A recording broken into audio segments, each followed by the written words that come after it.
Hello everyone, कैसे हैं आप लोग। तो हम लोगों का सवाल है 25,000 का 20% कितना होगा। तो चलिए इस सवाल को हल करते हैं और देखते हैं कि 25,000 का 20% कितना होता है। तो देखिए इस 25,000 को यहाँ पर लिख लेंगे। देखिए यहाँ पर का है, तो जैसा कि हम लोग जानते हैं कि इस का मतलब होता है गुणा, इसलिए इस का के लिए यहाँ पर गुणा का चिन्ह दे देंगे और इस 20 को यहाँ पर लिख लेंगे।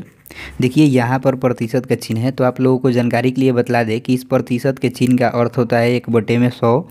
इसलिए इस प्रतिशत के चिन्ह के लिए इस 20 के गुणे में 1/100 लिख लेंगे। कुछ इस तरह से ऐसे ही आप लोगों को भी लिख लेना है। अब इसको हम कटा लेंगे, तो देखिए इस एक जीरो से इस एक जीरो कटाएंगे और इस दूसरे जीरो से इस जीरो को कटाएंगे। यहाँ पर 2500 बच गया, तो इसको यहाँ पर लिख लेंगे। 2 × 1, तो 2 × 1 = 2 होगा ना, तो यहाँ पर 2 लिख लेंगे। अब इस 2500 में इस 2 से गुणा करेंगे, तो देखिए गुणा करने का आसान तरीका है। इस 2 से इस 5 में गुणा करेंगे तो 2 × 5 = 10 होगा, तो 10 का 0 लिख लेंगे और हासिल 1 हो जाएगा।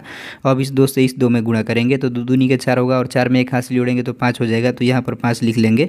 और देखिए यहाँ पर 2 जीरो है, तो यहाँ पर भी 2 जीरो बैठा देंगे। तो यही हम लोगों का आंसर आ जाएगा 5,000।